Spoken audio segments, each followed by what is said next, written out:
কুতিলা কুতিলা কইছি যে লাম্বা হয়ে গেছে ও খেয়েও যদি পয়সা কামানোর উদ্দেশ্য থাকে তো ওখানে ভিডিও বানাই কই দিব ও দেখো কুতিলা শেখা হইতে বেটা এদের কুতিলা হইয়া এটা তো কোনো সময় আপনিও তো আব্বারা কই নানি ও আব্বা ও ভাই না তো ভুলই গেল মাথো না তো এখন কথা কইতেও ডর করে চুপ করতেও ডর করে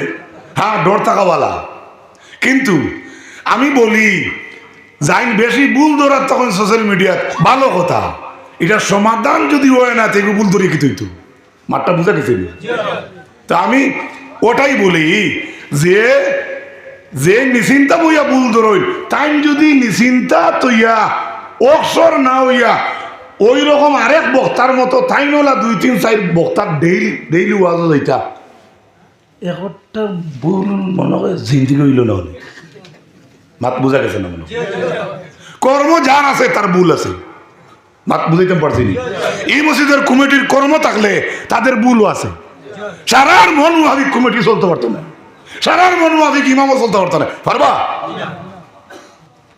গতকাল ভাবিতে কইছি কোরআন শরীফ আল্লাহ কইছেন বিভিন্ন বর্ণের ভাষা বিভিন্ন ডিজাইনের ল্যাঙ্গুয়েজের ভাষা আপনারা ওদিকে কইন তারা আইতরা আমরা এদিকে কইন হুজুর তাই আইতরা অনুত্ত ব্যবধান নেই কেউ কয় হুজুর হওয়া তুলিব কেউ এক কাম করো না টেন তুলিব না কথা তো একটা বুঝা গেছে এর লাগিয়া এটাও আল্লাহর দান ভাষাগত যেন ব্যবধান এটা কার দান কালকেই পাবিতে বলছি خلق السماوات والارض واختلاف السنتكم والوانكم ان في ذلك لآيات للعالمين এই যে ভাষার ব্যবধান এই যে আকাশ জমিন আল্লাহ সৃষ্টি করলা এই যে রং আমার ইনোর রঙের আমার রঙের সমান নেই মাথো না আমার রঙের তান রঙের সমান নেই আমার রঙের শহীদের রঙের সমান নেই এটা কে করছো কইয়া কইতরা আল্লাহ ইন্না ফি যালিকা লাআয়াতিন লিল আলিমিন এই সমস্ত নিদর্শন একমাত্র আলিম হলোর লাগে আলিমিন সুবহানাল্লাহ আলিমিন মানে বিবেকবান প্রকৃত শিক্ষিত শুদ্ধ শিক্ষিত যে মানুষ আছে বিশুদ্ধ মানুষ তার শিক্ষাগত জ্ঞান আছে সহিভাবে চলে তাদের জন্য এটাই নিদর্শন যে এই তিন রঙের তিন মানুষ কি হ্যাঁ আমরা আর ইনাই হইব আর মহিষিংকে হইবা আমগর ইহানে আই হব তো কথা তো একটা মাঠটা বুঝাইতে পারছি এটাও কার দান আর আপনার যাইতে কেন আর কোথায় যাও ইন্না সামা ওয়াল বাসারা ওয়াল ফুআদ চোখ দি দেখি কান দি দিল দি গাড়িয়া তুই আল্লাহ কইতে এই তিনটাও কিয়ামতের দিন জিজ্ঞাসিত হবে সুবহানাল্লাহ চোখকে বলা হয় তুমি কি দেখেছো চোখে যদি বলে আমি দেখছি অমুকে অমুকের দান চুরি করছে অন্তাকি 12 হইতে পারি এই চোখ কি টাকা কথা বল লাগে সুবহানাল্লাহ কোরআন শরীফের অন্য আয়াত আছে না আয়াত পড়া যাইয়েন না আপনার সামরা সাক্ষী দিব পাবে সাক্ষী দিব সেদিন আপনি কোয়া লাগতো না আমার একটু খারিজ দেন না একটু রসদ দেন না আমি 3 মাসের বেল দিই না এইটা কাজ হবে আল্লাহর হাবিবের মেহের উম্মত কল আনসার গোত্রের মহিলা যে বেটি আছে ওই বেটি উহুদের ময়দানও গিয়া কইল কানরে খে কইছে রাসূলুল্লাহ নাই বেটির সামনে বাপ আইলা জামাই আইলা ওলা দেইলা বেটিয়ে জিকায় ফাখারাজাত সাবিয়াতুন মিনাল আনসার আনসারের এক মহিলা বারইয়া গেতু কইতরা যেমন সামনে পইলা গিয়া বাপ তার জামাই হরুতা কে এর বাদে বেটিয়ে কয় ইটা দিয়ে আমার কি হইতো মা ফালান নবী সাল্লাল্লাহু আলাইহি সাল্লাম হোহান হো আমার নবীর কি হইছে সুবহানাল্লাহ বেটাটা এই মানুষ বেটা না বেটি সুবহানাল্লাহ যখন দেখছে বেটিয়া রাসূলুল্লাহ সামনে কইতা না একবার সুবহানাল্লাহ আরেকটু জোরে হোক সুবহানাল্লাহ বেটি যেমনে দেখছে বেটিয়া সামনে দেখার সাথে সাথে কি বলছে ফাআখাযাত বিনাহিয়াতি সাওবিহি রাসূলুল্লাহর কাপড় পর্যন্ত গিয়ে বেটিয়া ধরছে আরেকটু জোরে সুম্মা জালাত তাকুলু আর এরপরে বেটিয়ে ও মহিলা কইতরা বিয়া বিয়ান্তা ওয়া উম্মি ও মহিলা কইতরা ইয়া রাসূলুল্লাহ আপনার উপরে আমার মা বাপ কুরবান হয়ে যাক লা উবালি ইযা সালিমতা, দুনিয়ার সারা জেসাবায় যাবকা গিয়া আমি কোনো পরোয়া করি না যখন আমি দেখি আমার রাসূলুল্লাহ সালামত আছো। বেটি তো যুদ্ধত গিয়া প্রথমে তাই স্বামীরে সম্মান দিতে আসলো, এটা কি বড় কেউ আসেনি বেটি? রুতা ফেটর গুণ ভালাইয়া স্বামী তৈয়া হলতা তৈয়া উঠিয়া কয় মা আল্লাহ নবী সাল্লাল্লাহু আলাইহি ওয়াসাল্লাম, এটাই বলো আমার নবীর কি হচ্ছে। সুবহানাল্লাহ, এটা মহব্বত না দুশ্মনী? আল্লাহর হাবিবের মেয়ের উম্মত হল। শুধু তাই না, হযরত আমর ইবনুল আস রাদিয়াল্লাহু তাআলা আনহু থেকে রিওয়ায়াত, তাই ফরমাইন ওয়া মা কানা আহাদুন আহাব্বা ইলাইয়া মির রাসূলিল্লাহি সাল্লাল্লাহু আলাইহি ওয়াসাল্লাম ওয়ালা আজলা ফি আইনাইয়া মিনহু ওয়া মা কুনতু আতিকু আন আমলা আইনাইয়া মিনহু আজল ইজলালা। আমর ইবনুল আস তাই সারাংশ হইল যে তানে যদি খোয়া হয় যে আপনি রসুল্লাহর বর্ণনা দিনছেন রসুল্লাহ কিলা আসলা,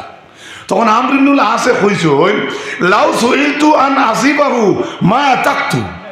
যদি আমাকে জিজ্ঞাসা করা হয় যে রসুল্লাহর কিছু সিফত বয়ান করার জন্য মা তাকতু, আমি বলতে পারবো না, আমি তাকত রাখতে পারবো না। কেন না? লিয়ান্নি লাম আকুন আমলা আইনাইয়া মিনহু, আমি আমার দুই চোখ বরিয়া কোনোদিন পরিপূর্ণ নবীকে দেখতে পারিনি। যে বেশি ডরায় বাপরে, বাপর চোখ চোখে চাইব নি মাতো না, আগলে কইব যাই যাইব ওলা সারা যদি স্কুলের কেউ গরম হইন বেশ কোনো স্টুডেন্টের পায় আজ মারিলিমু ধরিলিমু, আর হে যদি মানুষের বাচ্চা বাচ্চা হইয়া থাকে তো চৌকে চৌকে অনেক সময় চায় না। আমি কইয়ার না যে সারা চাই না এখান নাই, কিছু ছাত্ররাও থাকতে পারে ডাইরেক্ট তার উস্তাদের চৌকে না চায় না। এটা কিন্তু হদিসে ডাকে সম্মানের ব্যাপার। আরো জোরে তার ভিতরে তার অন্তর কতটুকু সফাই আছে একজন উস্তাদের প্রতি, আর ইনো আইছে তো নবীর প্রতি। সুবহানাল্লাহ। আল্লাহর হাবিবের মায়ের উম্মত হল জাবির রাদিয়াল্লাহু তাআলা আনহু রে তান বাবা ডাকিয়া কইলা যুদ্ধ যাইতে, আমি তোমার একমাত্র আমার মায়ার জিনিস রাখিয়া তুইয়া যাইয়ার, ওয়া ইন্নী লা আতরুকু বাদি আ'আজ্জা আলা মিনকা, আমার কাছে আমি যে তোমারে ছাড়িয়া যাইয়ার তোমার তা কিন্তু আমার কাছে আর কোনো মায়ার আওলাদ নাই, আর কেউ নাই, এটা সত্য কথা। তবে মিন গায়রা নাফসি রাসূলুল্লাহ সাল্লাল্লাহু আলাইহি সাল্লাম, ও ছেলে জাবির, তুমি তো আমার জানতা কি আমার লগে, আমার জানতা কি তোমার লগে মায়া বেশে, তুমি আমার আওলাদ, আমি থুইয়া যাইয়ার, আমি মারা যাই যুদ্ধ যাইয়ার, কিন্তু আমার রাসূলুল্লাহ তা কি তোমার লগে মায়া বেশ না। নিজের ফুয়া নেন, এটাই হচ্ছে রাসূলুল্লাহর মহব্বত। হোক একবার আলহামদুলিল্লাহ। এক প্রশ্ন আলোচনা আমার শেষ। দ্বিতীয় নম্বরে যে আয়াতে করিমা আমি পড়েছিলাম, ইন্নামা ইয়ামুরু মাসাজিদাল্লাহি মান আমানা বিল্লাহ ওয়াল ইয়াউমিল আখিরি ওয়া আকামাস সালাহ ওয়া আতাজ যাকাতা ওয়া লাম ইয়াখশা ইল্লাল্লাহ। এরাই তো, সুতরাং মসজিদ তো এরাই আবাদ করবে, মসজিদ এরাই আবাদ করবে, তারাই আবাদ করবে। মান আমানা বিল্লাহ, যে আল্লাহর উপর ঈমান আনছে, ওয়াল ইয়াউমিল আখির, যে পরকালকে বিশ্বাস করে, সুবহানাল্লাহ নাই, ওয়া আকামাস সালাহ, নামাজ রে যে কায়েম করে, ওয়া আতাজ যাকাত, যাকাত রে যে আদায় করে, ওয়া লাম ইয়াখশা ইল্লাল্লাহ, আর মসজিদ এরাই আবাদ করবে, এক আল্লাহ ছাড়া আর কাউকে ভয় করবে না। মসজিদ যারা আবাদ করে তাদের গুণ পাঁচটা: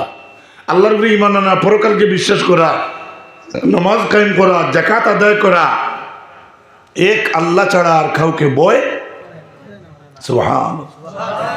একবার লাস্ট একটু পরে তো আল্লাহর হুকুম হইলে আমরাও যাই মুগি, আর আপনারা জানা থাকলে তো ভালো, আমি একটু জাথামারি কইয়ার ফার্স্টটা জিনিস বাড়িতে লইয়া যাক। মসজিদ আবাদ করেনেওয়ালার গুণ ফার্স্টটা আল্লাহর উপরে ঈমান আনা, দিনে আখিরাতের উপর বিশ্বাস রাখা, নামাজরে প্রতিষ্ঠিত করা, যাকাত আদায় করা, এক আল্লাহ ছাড়া আর কাউকে ভয় না করা, না করা, এক আল্লাহ ছাড়া আর কাউকে ভয় করতে না। কটা হইল? পাঁচটা। আল্লাহর উপরে ঈমান আনা বুঝলাম, দিনে আখিরাতে একটু বুঝলাম, তোরা বেশ বুঝি না, আমরা তোরা বুঝলাম, নামাজ কায়েম করা বুঝলাম, এই তিনটাই এক লাইনে লাইনে আইল। ও আতাজ যাকাত, ই নমাজর মসজিদ ইটার লোকে জগাত কি, অথচ জগাতর মাল মসজিদ লাগে না। ওয়াতাজ যাকা ওয়ালাম ইয়াখশা ইল্লাল্লাহ, আল্লাহ ছাড়া আর কাউরে ভয় না করা। এই পাঁচটা হইল মসজিদ কমিটির গুণ। সুবহানাল্লাহ। মসজিদ যারা আবাদ করে